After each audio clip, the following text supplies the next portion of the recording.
Hi guys, welcome back. So you are joined with another sketchbook. I know last time I said that I would be doing my larger sketchbooks from college. Unfortunately I don't have the space and I haven't worked out how to properly record with my apparatus, so I'm going to have to save it for next time. But there's still a light at the end of the tunnel because we have found my studio book, which is the actual final studio book of my university degree.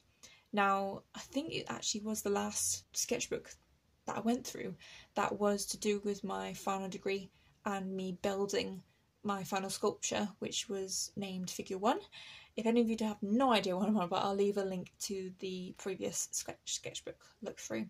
So I've still got plenty of sketchbooks to look through because I didn't realise as well I've actually got my sketchbooks from secondary school and probably primary school, so there's a lot to cover. I just happened to be doing all the Poundland sketchbooks, which happened to be around the time of me doing my university ones, so a bit more professional, should we say, a little bit, just a little bit, but we'll go how it goes. So straight in.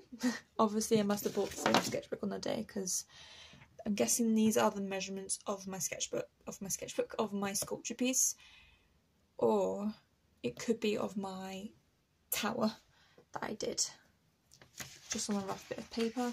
Oh wait, so this is my actual sketch and planning of Figure 1. Must have had time to do a bit of artist research. You can definitely tell this is a new sketchbook, not only because the first page is nice, but I've actually taken care, because you know what it's like when you get a new sketchbook, you get a new book at school, you're very conscious of the fact that it's a sketchbook and you want the first page to be pristine because it's the first thing you see every time you look for it. So I have a bit of Pablo Picasso, a bit more of Henry Moore as well, a bit of sculpture and painting, which is always nice. Oh wait, that one stands out a lot. 13 days left of the studio module, so I believe that is the deadline. So I must have been doing a lot of work, actual practical work, because I've got 13 days here and 10 days, and I've got the statement at the top saying this week is just about getting as much application done before my carving into the areas of which are ready. I'll have a different colour of pens, whatever pens I had during that day. And then we've got a large explanation and some pictures and photographs to do with the construction as I was going along. Okay, here we go. So I believe that's the 2nd or the 7th of May. Third wall collapsed today, rebuilt and already started layering outside walls, having to use fiddly techniques for inside block wall as more successful than ever. Than applying, sorry. Despite not being completed just yet, the variations of my marks that have been applied just building the sculpture are interesting. Before the third wall would collapse, the small layer carves were the best feature. There are drippings, throws, spreading, filling, painting and scratching, limiting the amount of smaller buckets due to the wetness just not setting the plaster. It does mean I don't have as much time to make out, but it does mean it will dry quicker. Shall be taking a week off to allow the sculpture to dry before applying more. It's a lot of writing. I remember my structure at university. Every day I'll come in at 9. I'll give myself an hour to warm up to whatever I was doing, so that involved a lot of sketchbook work and just refreshing my mind of what I wanted to do, basically. And that process for me really worked. And it was a good way for me to get my sketchbook done as well. I think that's why I went from... I actually found the structure quite towards the end, so I think that's why my last sketchbook was just an absolute mess, whereas this one is a bit more structured because I had that good hour in the morning to just sort my life out. I've got some more photographs of me constructing it. I actually do still have the videos of this, so if I find them on YouTube I'll leave a link. But they're only like 10-15 seconds long, but it is interesting to see it in its live light. I've got my famous picture. I don't think you can, well, you can't see it very well, it's not a very good picture. I have very limited ink, so I printed everything off at my home computer. I believe that's the image I used, because we got asked to input an image for our actual end of year booklet, basically. Booklet that we all went into. I actually still have it. I'll go through it at the end of this because I don't think this sketchbook is very long, and it involved a lot of admin because you have to put in your artist statement, you have to make sure your image that you used was good enough, and then we've got loads of little bits and pieces. I actually did forget to put my information in because I didn't realise you were allowed to do that, but just another thing. But then again, the email address that I would have put in wasn't going to be correct because a few years later I ended up having to change it because originally TalkTalk just stopped doing emails for some reason. But that aside, that's I'll show you in a minute, you'll see it. So this statement says, when it's dry enough, 3.5 wall, 4 triangle inside walls covered, starting outside wall, find contrastingly flat walls, remove wall wooden boards, move drippage and write 2 till 20. Conceal the expanding foam, follows 4, 2, 4, 2, 6, 2, 19. No idea what that means. I must have abbreviated it to the point where I knew what it meant at that time, but no idea. Absolutely no idea what I'm saying. Oh, got some more artist research. Actually, I think this is when I went to Oslo. I went to Oslo in May of that year, 2018. It was like 2 months before, no, a month and a bit before I finished this project, which doesn't seem like a smart idea, spending a few days there, but actually I did spend a good day out of the 4 exploring some of the scenes and little bits of art that I could see there, so it warranted me being there, basically. Got some sculptures, that's lovely ironwork in a little park, and we've got some more paintings and another sculpture piece. The images don't do it justice. It's always good to have a bit of fresh artist research from an art gallery that is, 1, not in your language, and 2, not in your country.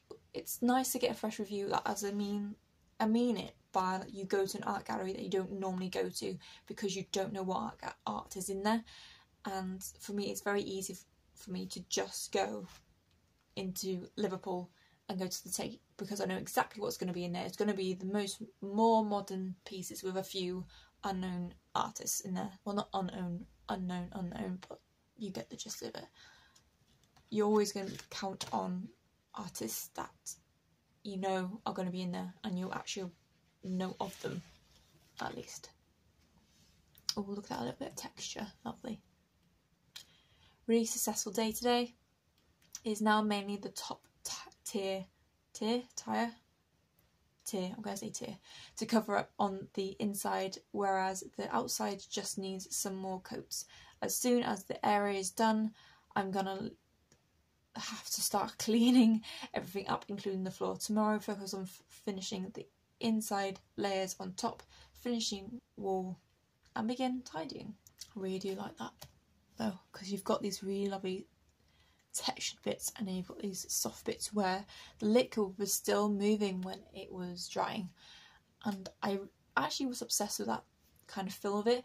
I know it's very easy to be obsessed with dripping, but with plaster it reminded me of stalactites and stalagmites, and that's one of the things I would always like to do. I would love to do a live process of plaster, creating that, because it's such a, you can make the plaster very wet and it can still move about and do its own thing and build the process of a stalactite or stalagmite very quickly. To be able to do that, it kind of reminds me of speeding up the process of it, which would be incredibly exciting to watch, especially as an installation. But it's one of those ones you kind of have to do once and then display the artwork, but then you have to record it to be able to show as alongside the piece, because the process of it would be not only expensive, but you'd have to make sure it worked, because otherwise it wouldn't make any sense at all. It's one of those projects that I would love to be able to do if I had my own studio. Like, I've already said this, when I'm 30, it's one of those, well, 30, 31. After I've moved out with a partner and we've got our own house, I would love to do a gap year outside my full-time job. So like taking a year out to be able to do my masters, And I know it seems like it's an extreme version, but I would love to get back into the art education. Not doing my masters straight away after uni. I'm actually quite glad I didn't do it, because I feel like if I just did my masters then I was just doing it for the sake of doing it, whereas now I do appreciate all this time and effort I'm putting into this artistry basically. Oh, I've got my, well, bricks, squares. These were from my second year. So this is where I just did a plaster cast of a square box and I just carved into it. When I took it home, I ended up, well, my parents took it home actually. They ended up putting plants in it. Mint did very, very well with it because it was very moist. It was an excellent breeding ground for that sort of plant, because mint is very hard to kill because it can survive pretty much anything. So just doing that reminded me a lot of what I could potentially do in future, and because plaster can be eroded via acid rain or just normal British weather, it's an ongoing process that is constantly changing, and I just love taking that process and to be able to explore it further down the line. Despite these being about 4 years old, they are still something I get really excited to look at when I go back to my parents' house. I was thinking about lighting, I believe. Just some shots of what's happening. It's definitely to do with lighting, because this one I had the lights off and this one I had the lights on. I quite like the idea of it being a dark corner because it becomes very mysterious. You become very cautious about what it is, and it was a bit of a shock to someone who didn't know who my artwork was.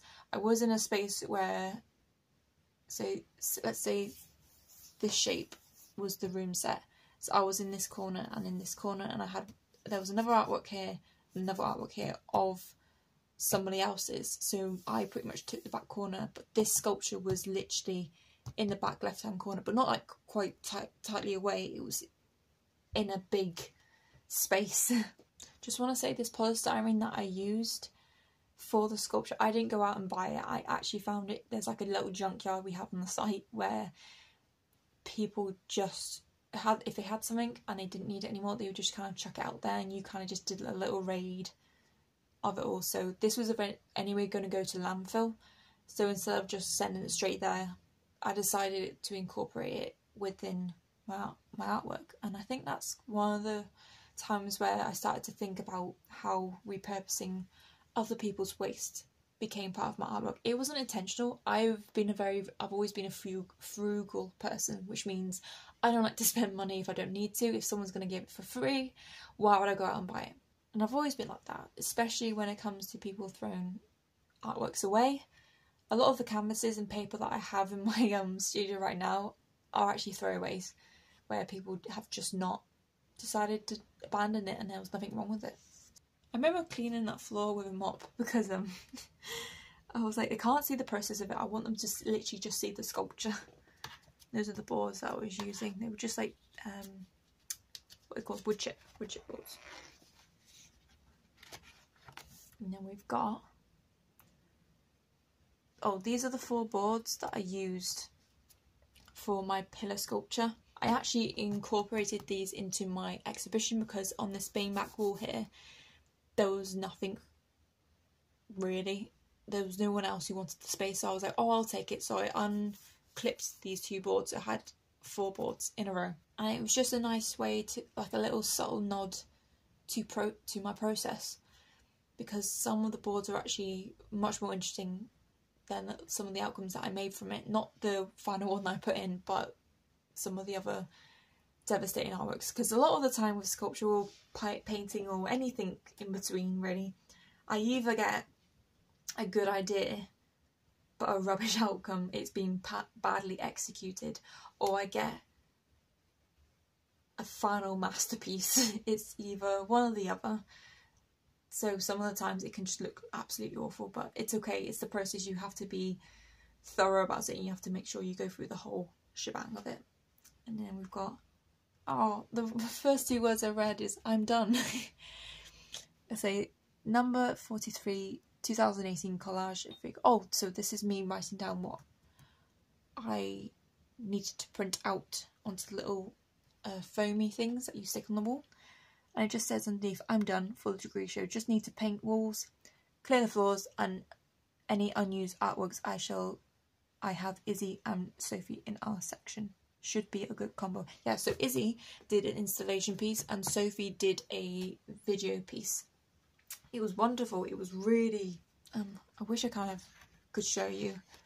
Oh, that's definitely off the sketchbook. Okay, so I'm actually going to leave at that. I was going to show you the University of Gloucestershire official booklet, but I think I'll save it for another video, because this video is actually currently 27 minutes long, so that needs to be cut and short and sorted out, basically, not to make it too long and to also entice you into my next videos, because that is what I'm here for. But anyway, thank you guys so much for watching. If you have any questions, please leave in the comment section below if you'd like to. Also, there is my social medias, my eBay selling account and my PayPal donation page in my description box if you want to check any of them out. If not, please like and subscribe, and I shall see you guys later. Bye for now.